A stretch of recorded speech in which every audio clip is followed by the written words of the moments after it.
By rights, the final match on a WWE pay-per-view or premium live event should be the best and most heated bout on the show, the crescendo that caps off a multi-hour extravaganza. Well, we don't live in a world of should, do we? And headline attractions have routinely been outshone by matches that came earlier in the show, including, as it turns out, the ones that happened directly before them.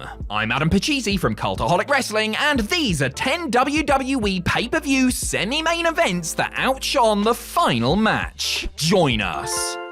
But first, when you need the best possible protection, who do you turn to? Brock Lesnar? Brock Lesnar? Haku? Haku? Maybe get Bradshaw and Farouk out of retirement. AP? Nay! Don't be daft. If you want the best possible protection out there, then your choice should be none other than NordVPN. Cheers to Nord for sponsoring this video. We at Cultaholic truly believe that Nord is the best service of its kind. So here is how I use Nord. Obviously, I live in the United Kingdom, but with NordVPN, I can set myself to be anywhere in the world virtually and access content from those regions. So this means if I fancied it, I could set myself to be somewhere else in the world virtually and sign up for a certain sports entertainment network for a fraction of the price. Or if I happen to live in the United States, I could sign up for that sports entertainment network, even though it doesn't properly exist as it did in the United States before. So you can get all of the premium live events, the weekly shows, the historical stuff, all of that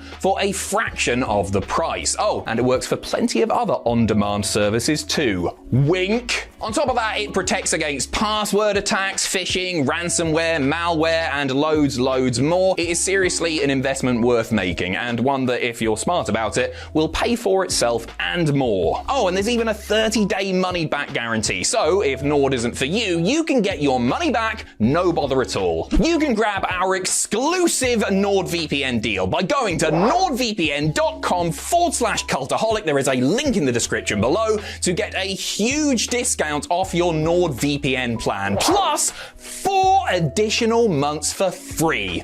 Can't say fairer than that. Enjoy the video.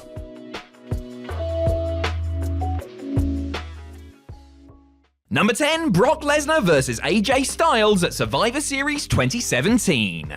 In more recent years, before War Games came along and made things interesting again, WWE got into a nasty habit of filling their Survivor Series cards with meaningless inter-brand matches pitting Raw vs SmackDown, and NXT if we were lucky. Such a match closed out the 2017 edition of the event, as the Red Show took on the Blue One in a battle for brand supremacy. After some fairly decent action, the bout fell apart when Triple H inexplicably turned on Kurt Angle, his own teammate, only to pin Shane McMahon straight afterwards to win the match for his team anyway. He just had to be the center of attention, bloody Helmsley. Immediately before this 33-minute match was 15 minutes of pure awesome.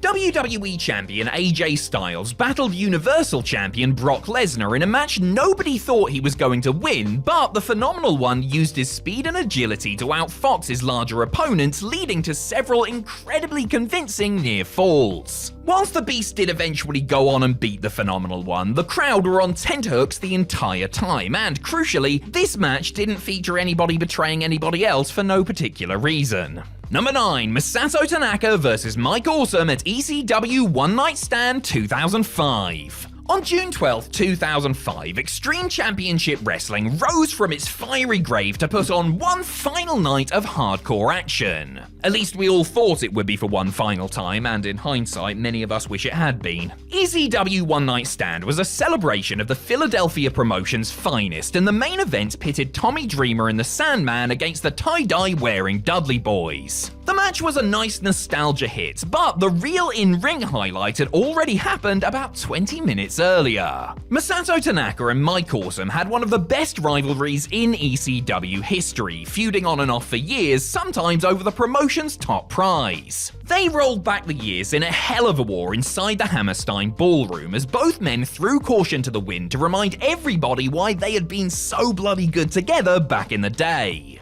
Brutal chair shots, insane dives, and all-round carnage was the order of the day before Awesome put his greatest rival away for the win. Even a completely sloshed JBL felt compelled to give them a standing ovation afterward. Speaking of, number 8, John Bradshaw Layfield vs Eddie Guerrero at the Great American Bash 2004. Say what you will about JBL, and boy have we done that on this channel over the years, but the cowboy turned stockbroker did have his moments. The former acolyte famously ended Eddie Guerrero's sole WWE title run at the 2004 Great American Bash, winning a Texas bull rope match in controversial fashion. Even with the dusty finish, the match was still a lot of fun, full of emotion, drama, and Southern-style violence. Considering this was a match for the big one, you could argue that it should have gone on last, especially when you see what did end up main eventing the show. The Undertaker was forced to take on the Dudley Boys in a concrete crypt match, where if he lost, his manager Paul Bearer would be drowned in cement. I mean, I can think of worse ways to go.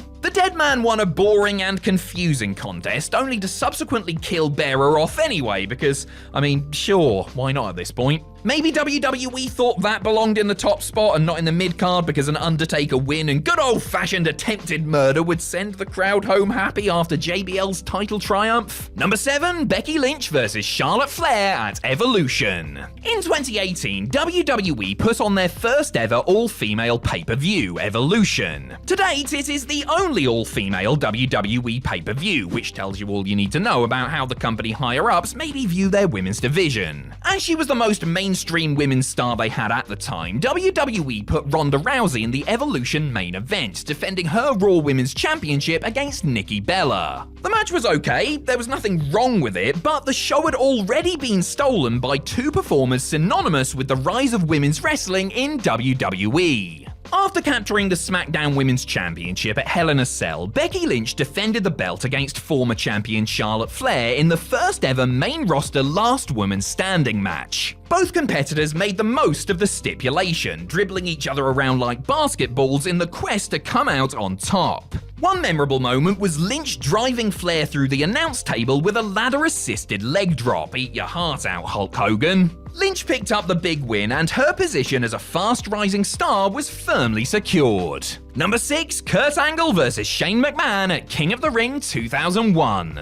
King of the Ring 2001 was the last pay-per-view before the WCW/ECW invasion angle properly kicked off, but it could have very nearly been known as the show that finished Shane McMahon off. The boss's son was wrestling a very angry Kurt Angle, who had already competed twice that night in tournament matches. This street fight was meant to end the Angle-McMahon rivalry once and for all, but it damn near ended Shane's ability to walk instead. During an infamous spot gone wrong, Shane O'Mac was suplexed by Angle into some glass that was supposed to shatter on impact. Guess what? It didn't. What a rib. The Olympian tried multiple times to send Shane through the prop as the poor kid repeatedly landed on the top of his head. Whilst this could have ended in disaster, it actually served to make an already captivating match even more compelling to watch, as viewers genuinely feared for the lad's safety. Pretty funny though, wasn't it? The main event between Steve Austin, Chris Jericho, and Chris Benoit looked good on paper and was pretty decent bell to bell, but there was no chance in hell that they were going to top the car wreck fans had just bore witness to. Number 5, Diesel vs Shawn Michaels at WrestleMania 11. Mania 11 is widely regarded as one of the worst iterations of the show in history, not helped by the fact that the World Championship bout went on before a match between Bam Bam Bigelow and Lawrence Taylor, who was, if my memory serves me correctly,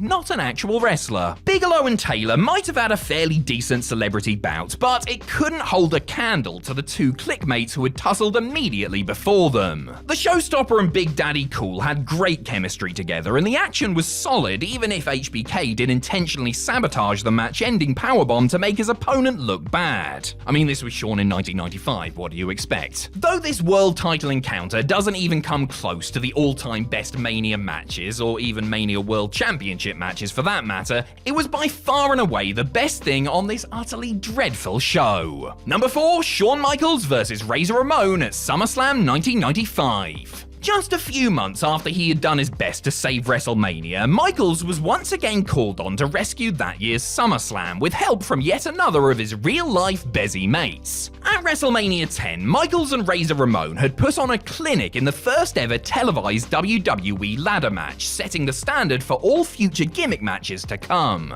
With the SummerSlam card looking as appealing as a turd wrapped in cabbage soaked in motor oil, the Heartbreak Kid and the bad guy were told to do it all over again. This rematch for the Intercontinental Championship was just as good as the one that had come before it, even though it lacked the element of surprise. Though the bumps each man took look relatively tame by today's standards, at this point in time they were basically Jon Moxley and Nick Gage, except, with hair. Michaels got the win in what was an astounding match. Fans would have done well to leave the arena at this point, as the show was destined to be closed out by World Champion Diesel defending the belt against King of the Ring winner, Mabel. Need I say more? Number 3, Triple H versus Cactus Jack at Royal Rumble 2000. You're always going to have a hard time competing with the Royal Rumble match, as it's many fans' most anticipated bout every single year. In 2000, however, one match benefited from that year's Rumble being decidedly mid. Also, it just so happened to be one of the greatest WWE matches of all time. After weeks of humiliation at the hands of Triple H, Mick Foley could stand no more and challenged the game for his WWE Championship.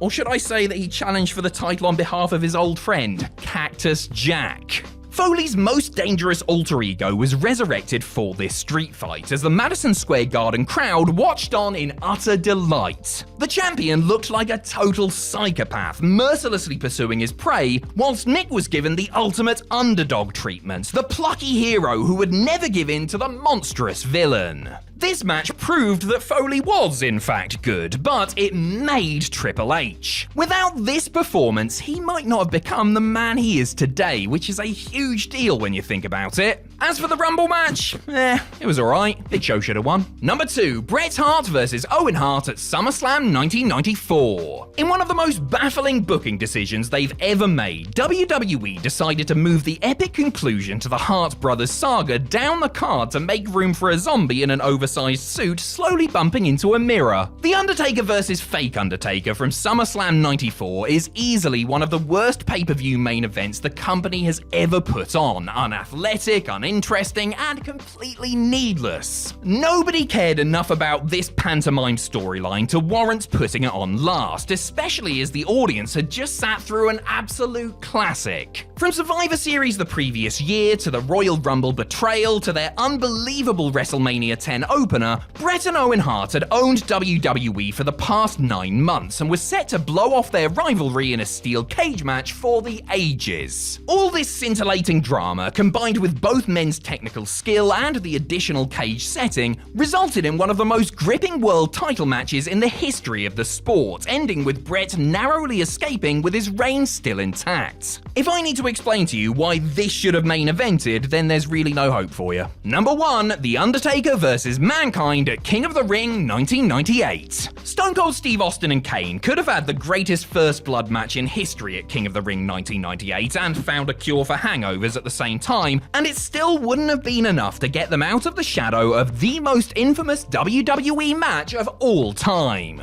Undertaker versus Mankind inside Hell in a Cell is still spoken about in hushed tones to this very day. It is the match that saw Mick Foley pay a very sudden visit to the ground, not once, but twice, and has become the measuring stick used for all subsequent spots. It generated one of the most iconic wrestling commentary calls ever, established the Cell as the stip to end all stips, and demonstrated to everyone that human teeth do in fact fit inside human nostrils. WWE couldn't have known how big the impact of this match was going to be, so maybe they were right to run the highly charged Austin versus Kane match as the main event, but knowing what we know now, very few matches that have ever taken place could have lived up to the history of Foley versus Taker.